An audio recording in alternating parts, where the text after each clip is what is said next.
Back in 2016, the Guy family gathered together to celebrate Thanksgiving in their beautiful home that sat in a quaint suburb in Knoxville, Tennessee. This Thanksgiving was extra special as the Guy family, consisting of Lisa, Joel, and their beloved dog Jake, would be leaving Knoxville and moving to Sargensville. The couple had decided to retire in the very place Joel had spent his childhood. It was an exciting time for the couple, who were joined by Michelle, Joel's daughter from his previous marriage, their grandchildren, and Lisa and Joel's only child together, Joel Michael Jr. Joel's two other daughters, Angela and Candice, were unable to make it, but had planned to spend the Christmas holidays with Joel and Lisa. The family spent the day congregating in the garage. It was a place the family liked to hang out. It was a happy time, and no one could have predicted what would happen next. Joe Michael Jr. lived in Baton Rouge. He lived alone in an apartment complex close to the Louisiana State University. Joe Michael was highly intelligent. In fact, he'd attended Louisiana School for Math, Science and the Arts, a residential state-funded school for gifted children. After graduating, he went on to attend LCU. It's unclear which subject Joe Michael studied, or what qualifications he had achieved. One article claimed he was studying to be a surgeon. He had been attending a psych class at LCU. Joe Michael was a very private person. At 28, had no friendship circle, and lived a very solitary lifestyle. When he did visit Joel and Lisa for the holidays, he would spend nearly all his time in his room. However, Joel and Lisa loved their son, and both had worked hard to continue supporting him after graduating high school. They continued to pay his rent, utilities, bought him a car, and even gave him gas money. He had never had a job, and was described as a non-matriculating student. Well, that was until this Thanksgiving. Lisa and Joel had decided that their son needed to become financially independent, and not before time. As the rest of the family finished up the Thanksgiving celebrations, Joel's daughter had noticed how this holiday Joe Michael had been chatty, upbeat, and interacting with the children. She'd never, ever known him to be this way. He'd even rounded up some of his old childhood toys to give to the children. Much to Lisa's dismay, she had kept and cherished Joe Michael's childhood things. Michelle's dryer had broken, so she'd brought her laundry to dry at her parents' house in between the Thanksgiving festivities. The laundry room was in the upstairs of the home, and she had noticed that each time she went up there, Joe Michael would appear behind her, as if he was keeping an eye on what she was doing. She also thought it was strange that Joe Michael didn't head back home the next day, instead opting to stay for a few more days. This was a very different Thanksgiving for the Guy family. It was every time I would go upstairs, it's like he would be right behind me, which is also... When you say he, who do you mean? I'm so sorry. Joel Michael Jr. would be right behind me, like in my, like right behind me, because I remember doing this, like, why is he right behind me? Okay. And did you find that odd at the time? I did, because for 27 years, or however old he was, he stayed in his bedroom. He was never smiling, saying, let me give you something, or right behind me, ever. Knoxville Police Communications Center. Yes, I have an employee that has not reported for work today, and highly unlike her. I've tried calling her home number, I've tried calling cell phone, and can't get a hold of her. What can we do about that? Can somebody go by and check on them? Yeah, do you know her address? The following Monday, Knoxville police receive a call from Lisa's boss. Lisa hadn't turned up at work. This was not like Lisa. This was the day she was due to have a special lunch outing with her colleagues to celebrate her impending retirement at the end of the week. Lisa's boss just felt something was wrong, and her intuition was right.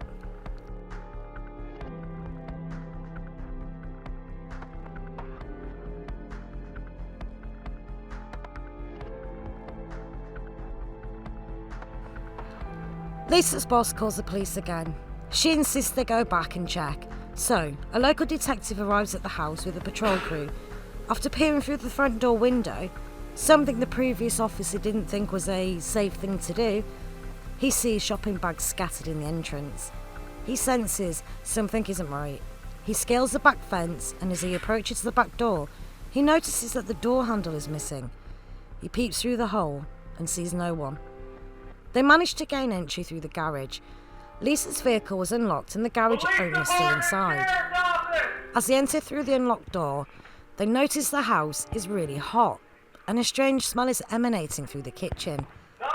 Proceeding with caution, they make their way through the home, checking the room downstairs for a person in distress.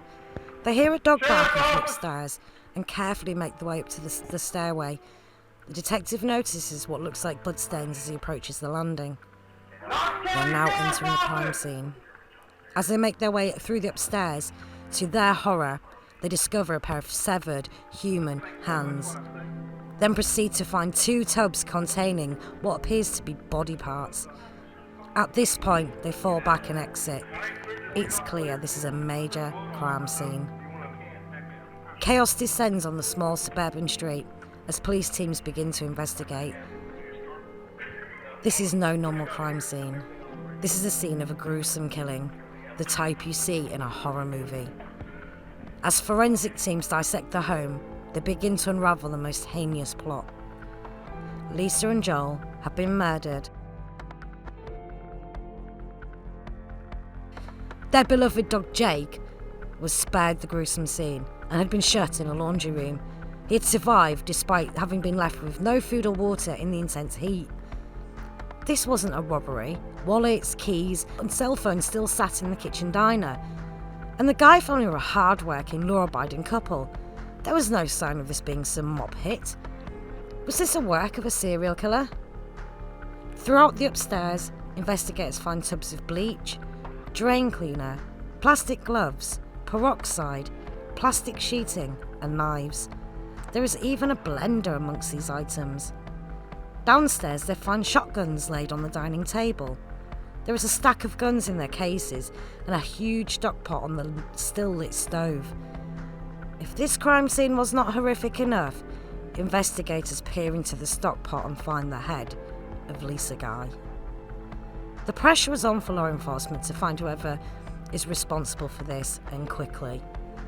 The medical examiner's crew are having to painstakingly separate the body parts from the strained solution that they are in before they can be safely removed.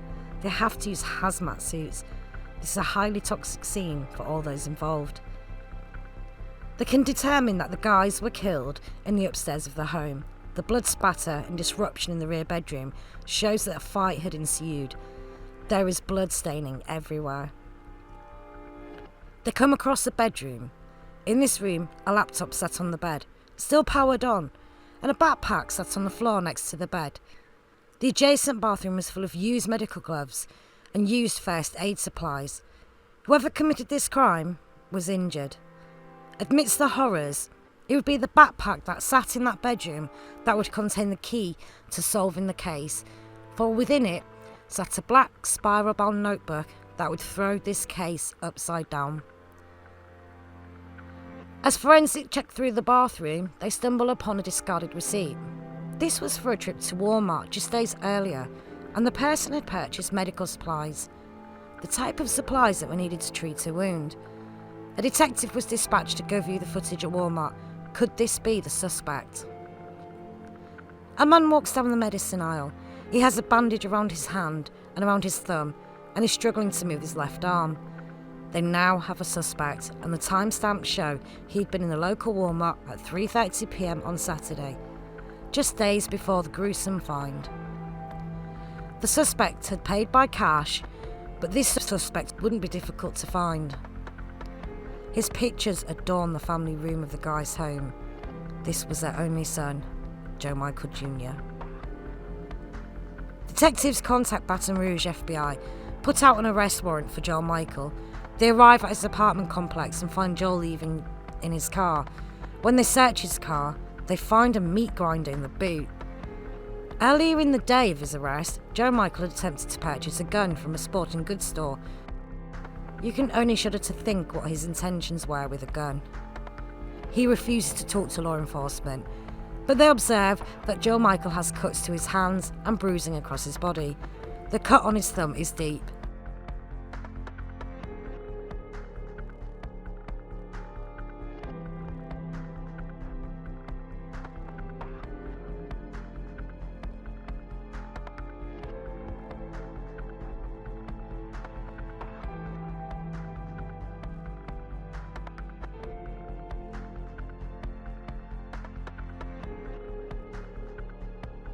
Even though Joe Michael remains silent, law enforcement have enough evidence to arrest him on suspicion of murder of his parents. Now would begin the painstaking job of collecting evidence to ensure his prosecution. Detectives were able to track Lisa's last activity because of the shopping bag strewn in the entrance.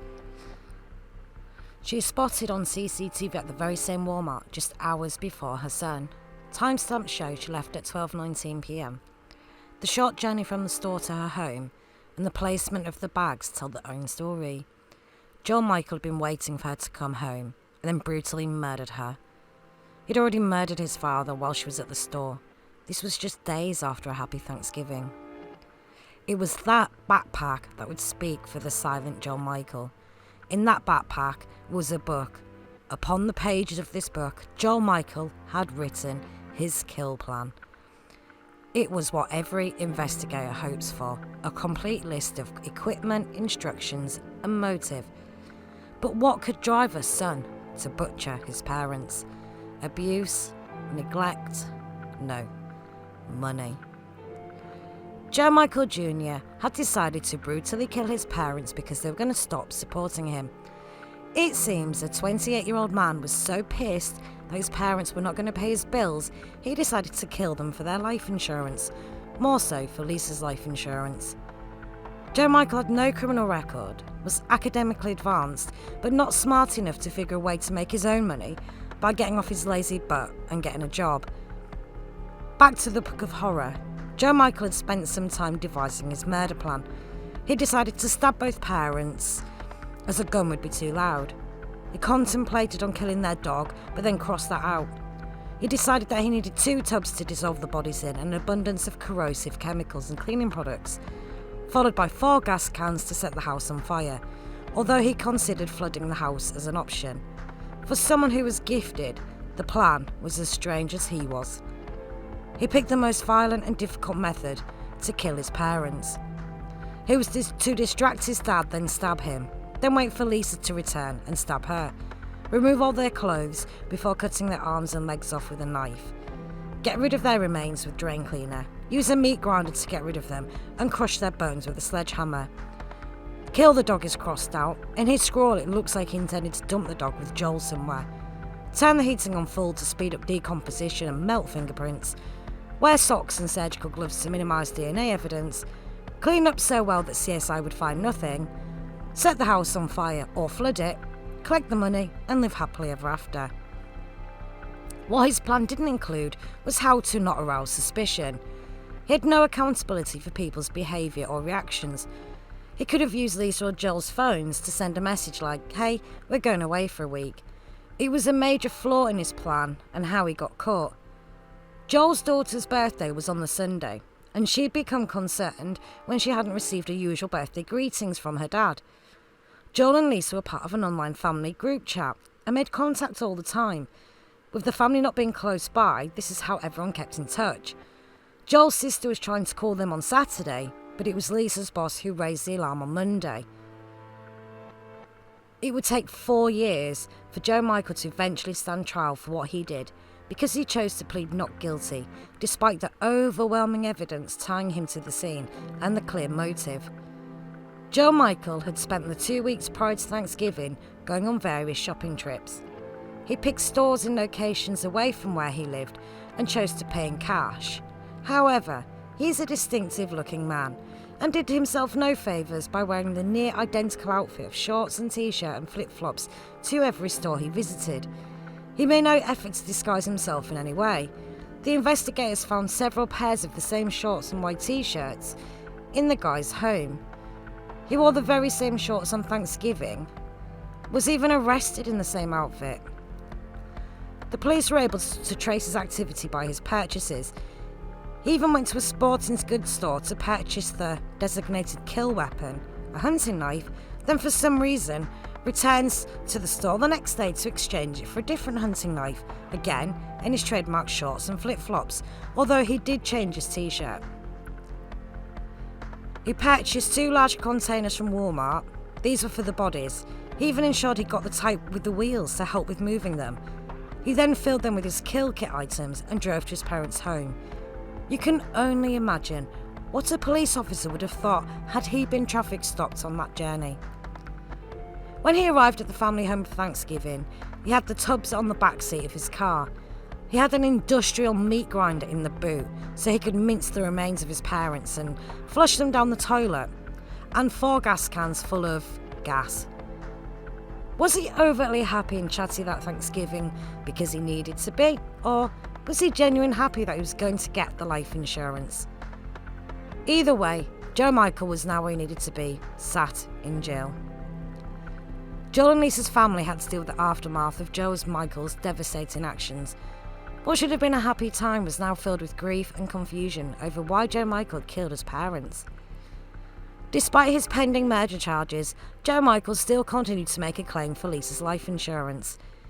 He was either completely delusional at this point or just one sick, twisted dude. I hereby assert the continuing validity of my claims to the insurance proceeds, totaling $696,666.68, plus applicable interest.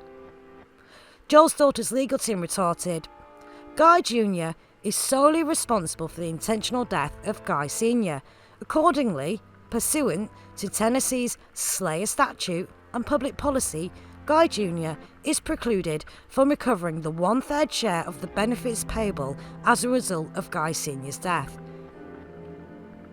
His other legal shenanigans also include asking the Tennessee District Judge to impose the death penalty should he be found guilty, but emphasising this is not in any way a plea of guilt. From claims that we have to sort of assert to force protections onto a defendant that does not qualify. The judge informs him that he does not have the authority to impose this, and the prosecutors had not intended to seek the death penalty in this case, although it's not clear why it wasn't pursued. He also contested the validity of the search warrant on his apartment in Baton Rouge. A small error on the search warrant had failed to detail the correlation between the Knoxville crime scene and his Baton Rouge apartment. It was a technicality that resulted in that evidence being unable to be entered as evidence in the trial. Items seized from his Baton Rouge apartment had included computers, cell phone, and receipts for the kill list purchases. This evidence could have provided more insight into Joel Michael's mindset. Fortunately, the overwhelming evidence available in the guy's household was enough for prosecution to build a strong case. He also filed a motion to represent himself. This was just for the death penalty motion. It was public defender John Halstead who had the difficult task of defending him during the trial. Even the jury candidates had to be pre-warned. This trial was going to include distressing evidence. Trial day arrives. Joe Michael has abandoned his long hair for a neat haircut, no doubt at the advice of his defence. Unfortunately, he didn't take the advice about demeanour, and his was pretty appalling throughout this week-long trial, smirking, yawning and emotionless. Joel Sr.'s family are asked to testify on... I wanted to be her. I wanted to be the mom that she was. Lisa, she was one of my best friends, and so was Dad. It was great. I mean, they just fit, you know. They were meant to be together. It's clear from this point that Joel and Lisa had a loving, happy, 31-year-long marriage and a strong relationship with family. Joe Michael was the outcast of this family, but clearly, through his own choice, he chose to segregate himself. His aunts and sisters didn't even know where he lived because he didn't want them to know. His only real source of human contact was with Lisa. The family testified that Joel and Lisa had been planning their retirement for a while. Joel had just retired, and Lisa was just a week away from her own retirement. The sale of their home was completed, and they had a month to get everything moved over to the new home, just before the Christmas holidays. They had yet to discuss with Joe Michael that they would no longer fund him. However, he was smart enough to figure out that their retirement meant his freeloading days would be over. In the very pages of his kill book, he'd investigated their finances. The day before he murdered his parents, Joe Michael had taken a ride with his mother and father to Sargoinsville to see his parents' new home. Even a bit of family bonding time was not enough to deter him from his evil plan. The evidence tells its own story in this case. Joe Michael had premeditated the murders. Approximately 2 weeks before Thanksgiving, he'd begun to purchase the goods he needed in his twisted plan. He purchased his food-grade peroxide, bleach and drain cleaner. The drain cleaner was needed for the solution he created to decay the bodies quickly.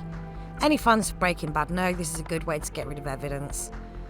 Sodium hydroxide, or lye, is found in drain cleaner.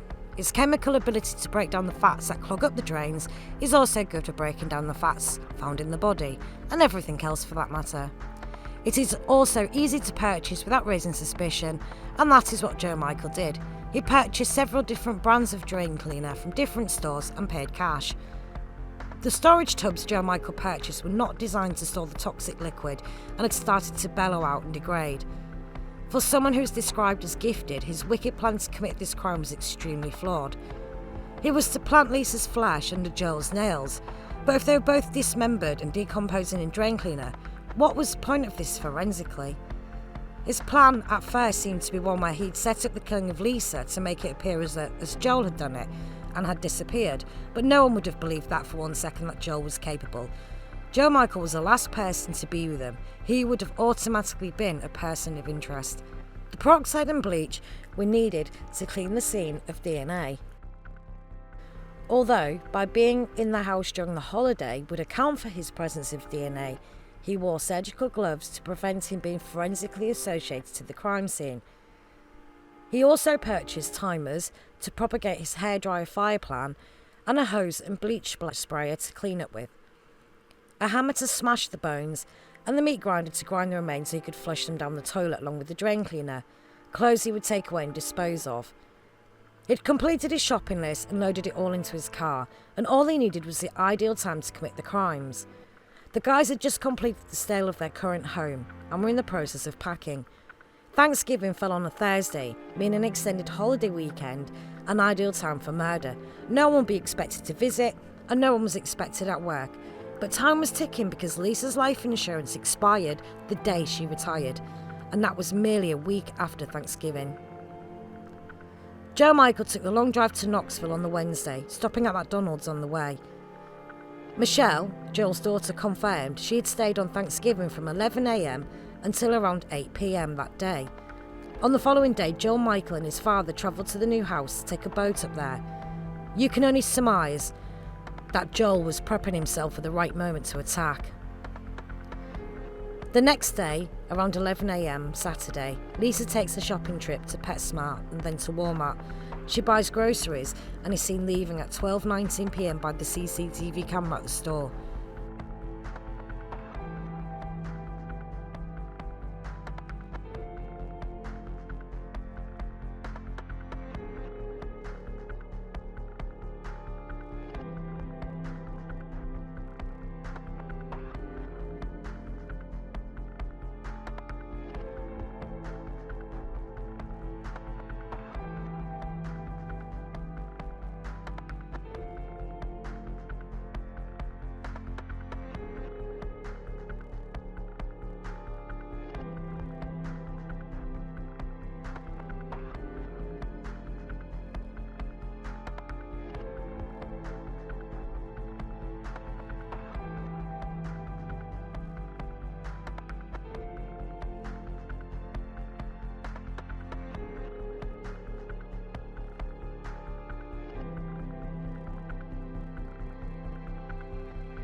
According to Joe Michael's kill book, he would wait until Lisa was out the house to kill Joel.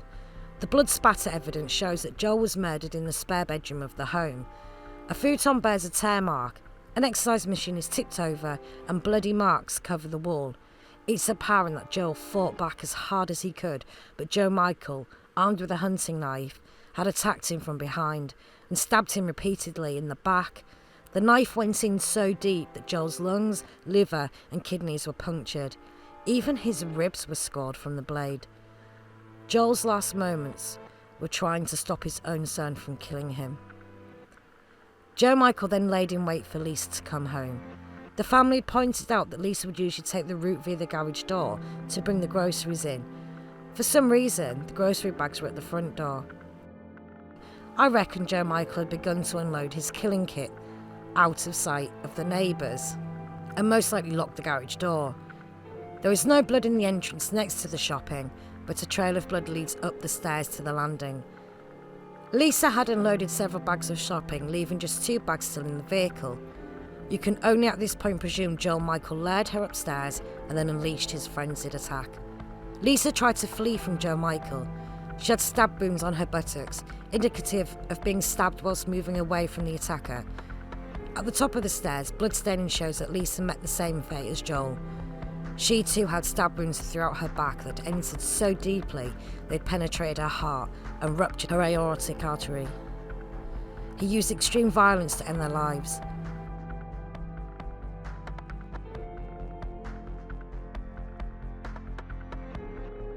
This indicates that Joe Michael wasn't solely motivated by greed.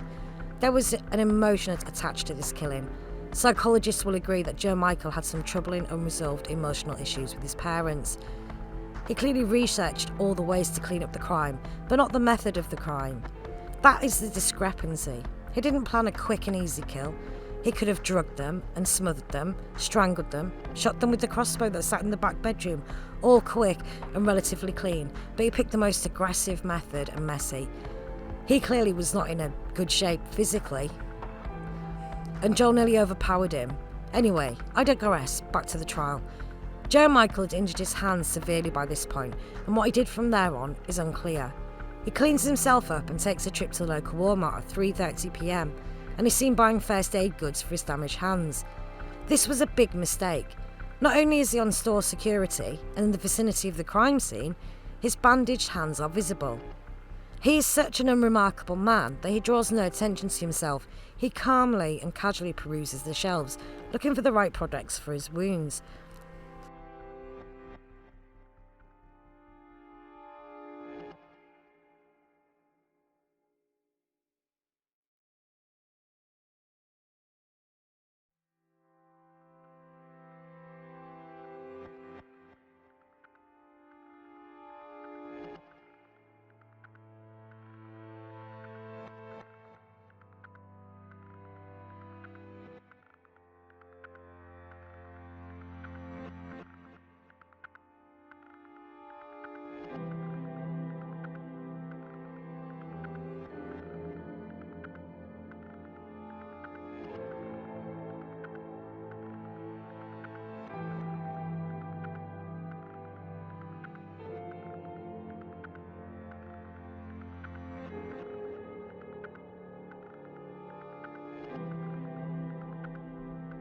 He returns to the home and begins to dismember the bodies. Clothes are piled next to the site where each gruesome murder was committed. It's discerning that after such a brutal crime, the parents' dignities are not even spared when Joe Michael cuts the clothes from their bodies. Even Lisa's bra and panties are removed.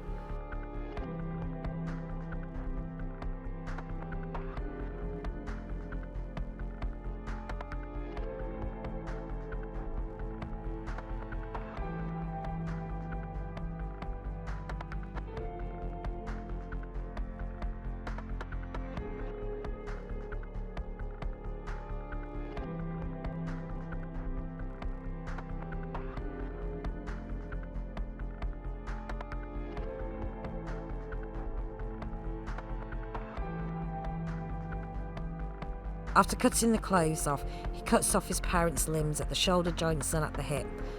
Although he cuts Lisa's at the knee, but she was shorter than Joel and oddly removed one of her hands, along with one of Joel's feet, all done with a carving knife, which would have taken him a while to achieve, and places them in 2 tubs ready for the acid solution. Not before bashing at the base of Lisa's neck with an iron to remove her head and putting it on the stove in a pot. This action was not in his kill plan. He removes his father's hands and leaves them out on the spare room floor. This was a plan he concocted to use the severed hands to leave fingerprints and DNA everywhere.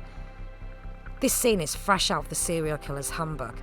Jeffrey Dahmer and Dennis Nielsen both had a penchant for dismembering corpses. Nielsen would boil the body parts in a pot to strip them of flesh.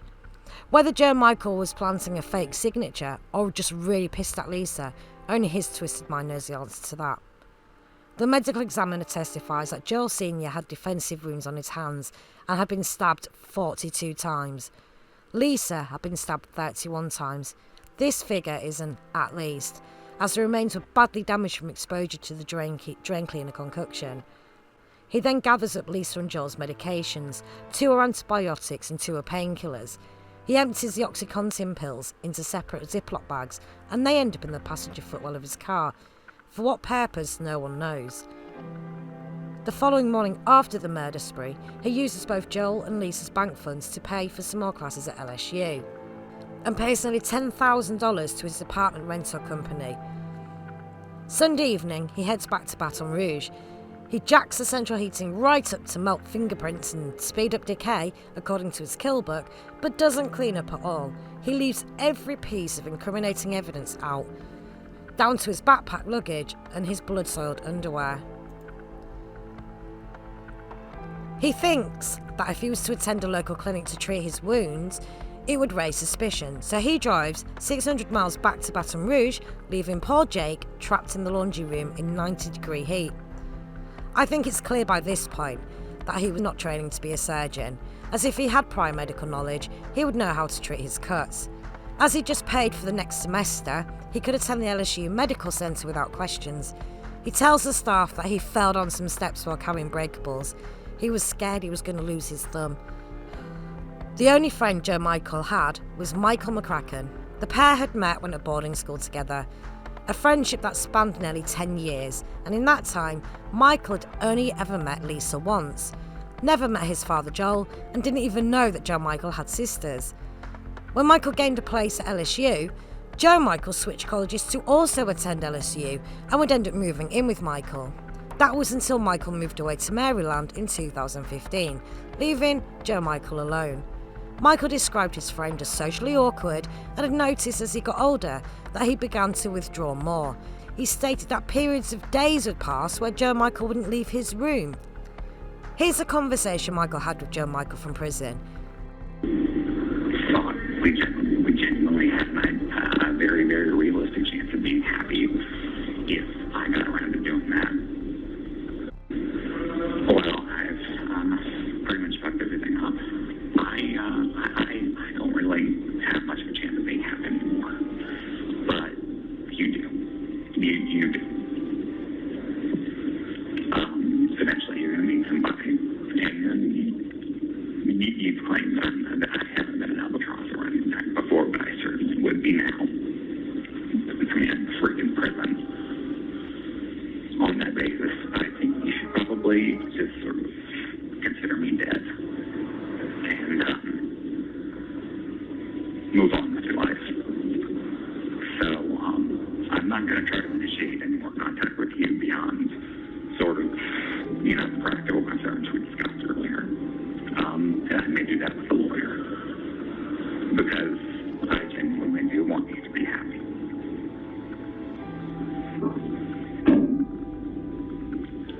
And that's pretty much the end of my outburst. So there you go. Okay. I don't know what to say. I mean, I don't know that there is anything to say. I'm in here, and there's tell me I'm a fucking idiot. Tell me, why did I do this? Blah, blah, blah. How could you, just have stream of consciousness about anything and everything related or not to anything I just said. I just did word vomit at you just now. So, word vomit at something real.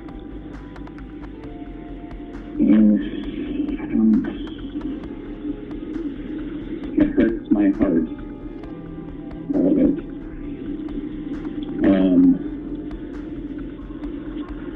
I don't know. I've been my best friend for my entire adult life. I don't know that would ever have changed regardless of what you did. Assuming it wasn't news. I mean, I'm not fully surprised. I don't know. I don't know what to say. All of that aside, I am angry and lost and confused and disappointed and upset and mourning you like your day, even though I'm talking to you on the phone and I don't. It's taking everything I have to process and maintain my sanity. I mean, that is the biggest thing to hear, is that I think of you all the time. You were the only good thing in my life. All the crap in the apartment. You're the only thing I'll miss. It seems Michael was the only person who he had feelings for. Whilst Michael had gone on to complete his PhD and work for the US Army, it seems Joe Michael struggled to move forward. The forensic evidence in this case is overwhelming. Joe Michael's fingerprints and DNA are all over the crime scene. The CCTV footage of his various kill book shopping list trips are played to the jury, along with the crime scene photos that show the truly horrific scene at Lisa and Joel's home.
He'd even removed the realtor's lockbox to make sure no one could get in, but had to remove the whole door lock to get it off.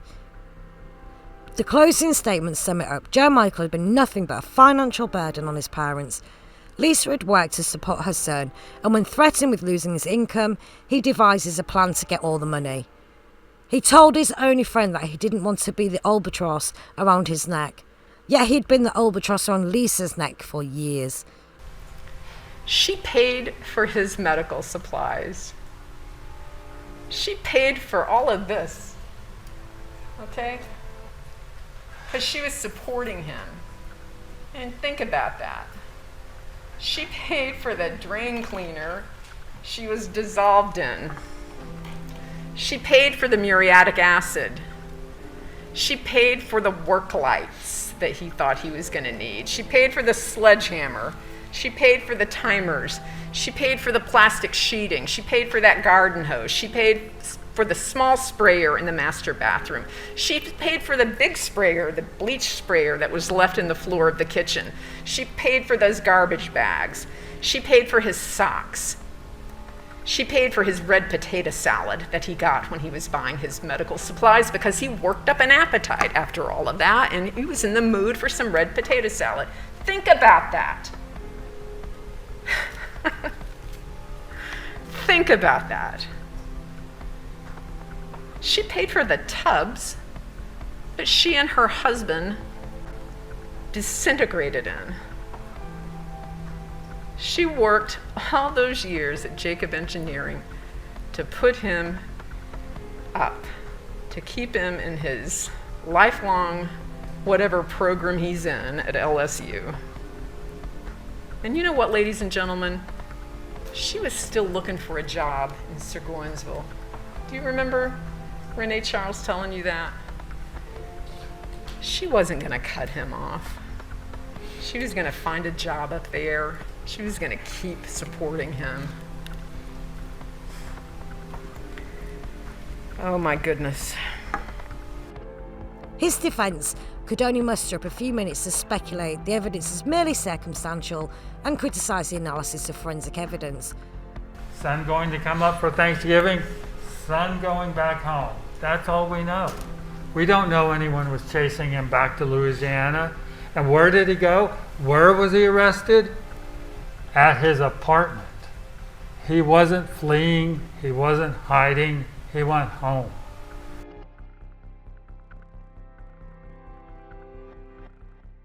And where did this arrest take place? At the defendant's outside his apartment. So on the he was apartment grounds. outside. Yes, he was. Okay. He came outside, and once he got to the bottom of the stairs and walking towards his car, we arrested him by his vehicle. We believe the state has not proven any of these charges beyond a reasonable doubt. We ask that you find Mr. Guy not guilty. Joe Michael's behaviour in court was just like he was in life, laid back and uncaring. The jury wouldn't have a difficult time deciding his fate. It would take the jury all but a few hours to decide. We, the jury, find the defendant, Joel Michael Guy, guilty of first-degree premeditated murder of Joel Guy Sr. Count number 2, please. We, the jury, find the defendant, Joel Michael Guy, guilty of first-degree premeditated murder of Lisa Guy. Count number 3. We, the jury, find the defendant, Joel Michael Guy, guilty of first-degree felony murder of Lisa Guy. Count number 4. We, the jury, find the defendant, Joel Michael Guy, guilty of first-degree felony murder of Joel Guy Sr. Count number 5. We, the jury, find the defendant, Joel Michael Guy, guilty of felony murder of Lisa Guy. Count number 6. We, the jury, find the defendant, Joel Michael Guy, guilty of abuse of a corpse of Joel Guy Sr. And count number 7. We, the jury, find the defendant, Joel Michael Guy, guilty of abuse of a corpse of Lisa Guy. Thank you, Madam Foreperson. If you please. Joe Michael is clearly one troubled mind. It appears his introverted ways were never really considered anything more than just that. Despite being raised by a loving family and in a nice home, it did nothing to stop the evil brewing inside of Joe Michael.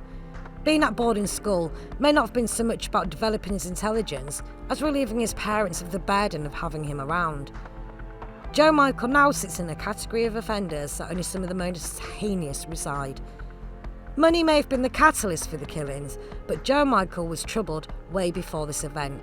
Unfortunately, his ever-growing social isolation from the world only propagated his dark intentions and a superiority complex.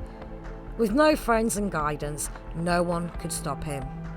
He has shown no grief for the loss of his parents, but still wanted a jury to believe he was an innocent man.